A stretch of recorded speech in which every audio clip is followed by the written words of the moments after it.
começar agradecendo a SBPD e aos colegas que participaram da organização por esse convite, por essa homenagem, expressar o quanto isso significa para mim, né? E me desculpar por não estar presente aí pessoalmente para compartilhar esse momento com vocês. Uma homenagem, receber uma homenagem faz a gente supor que o trabalho da gente, a convivência com a gente, deixou alguma marca, teve algum significado para as pessoas que tiveram essa convivência. Então, eu fiquei pensando o que eu poderia ter deixado de marca, né? Pensando no meu percurso, eu acho que uma das características dele é um esforço para contribuir, para questionar certos pressupostos a respeito da criança e do processo de desenvolvimento, muito com base no meu viés, né, etológico, né?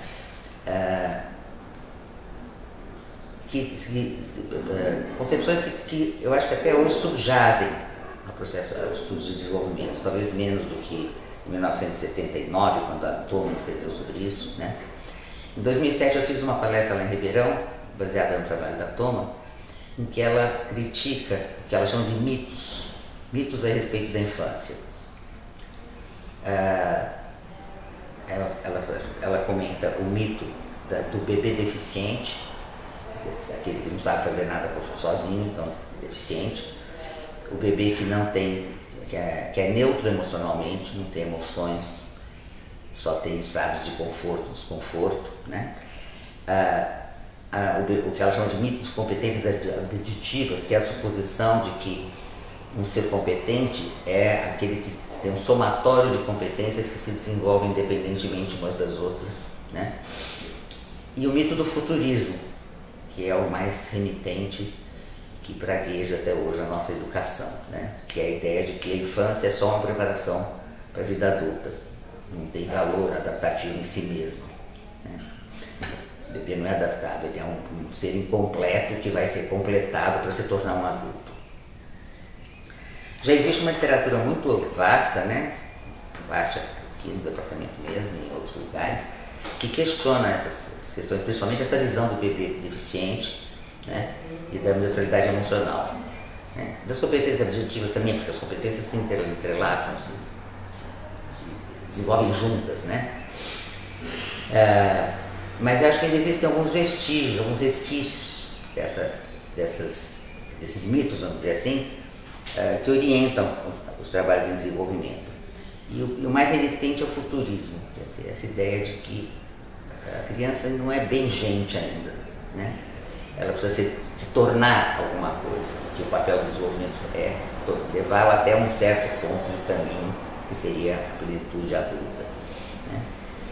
Mas a gente pode pensar também que o bebê, que eles estão chamando, que se chama de incompetência ou deficiência do bebê, sejam adaptações próprias que a evolução criou para ele conseguir aquilo que ele mais precisa, que é encontrar com o outro e ter contato com o outro, ter interação com o outro, né?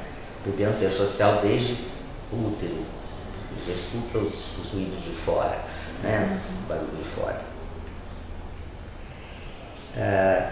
Então, eu acho que em algumas visões de desenvolvimento ainda prevalece essa noção de vamos ver no que dá, né? O que isso vai dar. Eu acho que essas, em geral, são perspectivas que valorizam muito a cognição, consideram a cognição como precursora de outras competências, né? Que limitam o brincar, por exemplo, ao faz de conta. Não chamam de brincar o que ocorre antes do faz de conta, porque não tem representação, né? Que consideram que a linguagem e o raciocínio abstrato são, assim, o ápice, o cume do ser humano, né? Esquecendo que a gente desenvolve a vida inteira com altos e baixos, né? Eu já estou na descida. Não tem cume, tem fases, tem momentos da vida, né? E essa visão parcelada das competências que se desenvolvem simultaneamente. Um outro autor que colabora para discutir isso é o Brunner, em 76, num livro chamado Natureza e Usos de Maturidade, um texto, né, chamado Natureza e Uso da Maturidade, ele questiona o valor da precocidade, que é uma consequência do mito do futurismo, né? Se uma criança tem que chegar lá, quanto mais cedo melhor, né? E ele critica isso mostrando a natureza e os usos da imaturidade, que a imaturidade tem funções e que a precocidade pode ter custos, né? Por exemplo, pode desflexibilizar caminhos de desenvolvimento, né? Da psicologia evolucionista vem um conceito que é de adaptação ontogenética, que também é compatível com essa visão do Bruner. Acho que a adaptação ontogenética são aquelas habilidades, aquilo que o bebê tem, que são úteis em certas fases da vida e depois desaparecem, se tornam ou se modificam, né? Como reflexos, por exemplo, como preferências perceptuais que a criança tem, depois se modificam, como a própria ludicidade, né? A prevalência da ludicidade, da exploração na infância, e os próprios medos da infância, né? O medo do escuro, o medo de ficar sozinha, né? São adaptativos, são mecanismos que garantem que o bebê tenha a atenção que ele precisa, né? Então, para superar esses mitos, é preciso que o pesquisador, né, olhe a coisa incluindo a perspectiva da criança, né? Olhando o que é essa criança, onde ela está, o que ela está fazendo, o que ela está pensando, de que modo que ela está agindo, né? E um outro aspecto que é assim, endêmico no desenvolvimento, que acho que precisa ser superado, são as benditas dicotomias, né? Ambiente, organismo, natureza, cultura, que são resquícios, segundo a Marková, de uma visão aristotélica do mundo, né? Ou é ou não é. Uma coisa é ou uma coisa não é, como princípio da não contradição. E substituir isso por uma coisa mais indeterminista, que seria mais parecido com o Heráclito, né? Um fluir de ser e não ser simultâneos, né?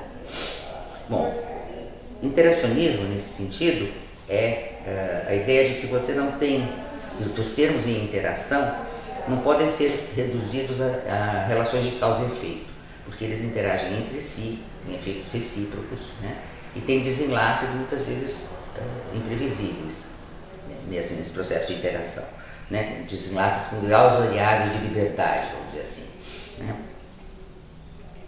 Ou seja, o desenvolvimento não é nem determinado, isso vai dar nisso, vai dar nisso, vai dar nisso, nem indeterminado, ele ocorre dentro de um campo de possibilidades, tá? Que vai modular, algumas vão dar caminhos reversíveis, outros vão dar caminhos menos reversíveis, mas todas vão criar alternativas de caminhos. E quais são as alternativas a gente não sabe a priori, né? Então, questionando todos esses mitos, eu vou me arriscar a terminar essa reflexão, vamos dizer assim, dando alguns exemplos de como nós temos tentado trabalhar, que parecem que são promissores nessa direção de questionamento, né? Algumas são coisas metodológicas, né? Condições de observação, por exemplo. Observar a criança em situações do cotidiano, em companhia, com parceiros sociais com quem você possa observar ela interagir, né? Em atividade livre de preferência, que não seja dirigida por um adulto, né? Dar uma atenção especial a recursos de comunicação da criança não verbal, porque ela se comunica, então como ela se comunica, qual a eficácia desses recursos. Uma atenção especial também a não atribuir atributos adultos que não estão evidenciados na dinâmica da interação. Por exemplo, intencionalidade. Quer dizer, quando você descreve uma coisa, a fulana foi até lá porque ela quis pegar, você não sabe se ela quis pegar ou não. Agora, se ela faz uma série de ações combinadas e acaba pegando o objeto, aí você pode falar em intencionalidade, né? Então toma cuidado com essas expressões. O que a gente define como interação é o potencial de regulação entre os membros de um grupo, tá? E regulação você identifica quando o comportamento de uma criança não pode ser entendido se você não levar em conta a outra criança, para a qual ela está orientada. Tá? A orientação da atenção é um pré-requisito, né? Precisa olhar para o outro, para focar o outro para poder ser regulada. Exemplos de regulação não recíproca, por exemplo, são imitar algumas maneiras de imitar. A criança pode imitar o outro que nem está percebendo que ela está imitando, ela está sendo regulada pelo outro. Mas existe também a imitação recíproca, em que os dois, os três, quanto seja, estão sendo regulados reciprocamente, né? E quando acontece isso, né, na regulação recíproca, você constata que as crianças estão compartilhando alguns significados que elas estão atribuindo àquela situação, né? Elas estão agindo de maneiras que indicam que elas compartilham o significado daquela ação, daquela situação, tá? Então, esse seria um segundo princípio, vamos dizer assim, né? A persistência, o compartilhamento de significados. Ora, significados têm um potencial de persistência, mesmo entre crianças pequenas. Eles podem voltar, né? Eles podem reaparecer em outras condições, junto com outros parceiros. Por exemplo, muitas vezes eles são abreviados em um sinal, em um gesto que a criança faz e que chama o parceiro para brincar de uma determinada coisa. Isabel tem 2 exemplos desse tipo, né? Então, esses significados que persistem constituem o que o Corsaro chama de cultura do grupo, né? Peer culture. Então, a gente pode, o princípio de persistência e significado abre caminho para reconhecer dois aspectos da sociabilidade humana que já estão presentes na infância, mais 2 aspectos, né, que a gente falou de Flash, que é a criação de cultura, que essas criam cultura ao interagir, ao compartilhar significados, e a seletividade em relação a parceiros, que também está relacionada, porque parceiros que brincam muito juntos, brincam com muita frequência, parceiros preferenciais, né, tendem a compartilhar mais significados, a ter mais chance de compartilhar significados, né, e de recuperar significados compartilhados e de criar novos significados, né.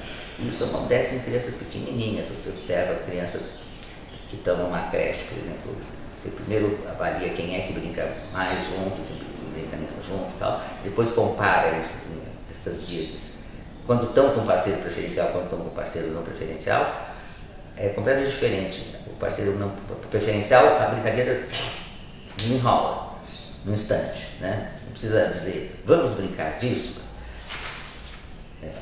Pega o guarda-chuva, eu vou para a feira, e você? Né? Enquanto no parceiro não privilegiado, que ainda não tem essa bagagem de compartilhados, tem que construir naquela situação, né? Então começa como uma conversa de adulto. Sua mãe chama como? Onde é que você mora? Né? Até chegar no momento em que eles conseguem compartilhar algum sentido. E a ocorrência desses fenômenos na infância, compartilhamento de significado, da persistência de significados, da criação de cultura, da seletividade em relação a parceiros, é que reforça, né, e evidencia essa concepção que várias pessoas compartilham de que o ser humano é biologicamente sociocultural. Ele traz na sua bagagem, na sua natureza biológica, as competências e os recursos para se tornar parte de uma cultura, né? O bebê pode ser qualquer ser humano. Ele vai estar imerso em um mundo cultural no qual ele vai ser especificado como um determinado ser humano, né?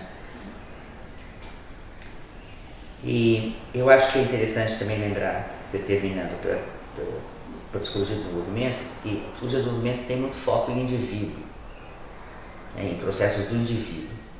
E quando a gente olha desse ângulo da criança como um ser social, como um ser que compartilha significados, que cria cultura, a díade e a políade, né, são unidades de análise justificáveis, unidades de análise que pertencem à psicologia, né? E isso diferencia um pouco, faz a gente perceber que o conceito social é um conceito muito amplo, né? Ele vai desde as pequenas trocas interacionais até o marco social. A gente precisa saber distinguir esses limites e estabelecer, mas sem deixar de olhar para a criança como um ser social. É isso.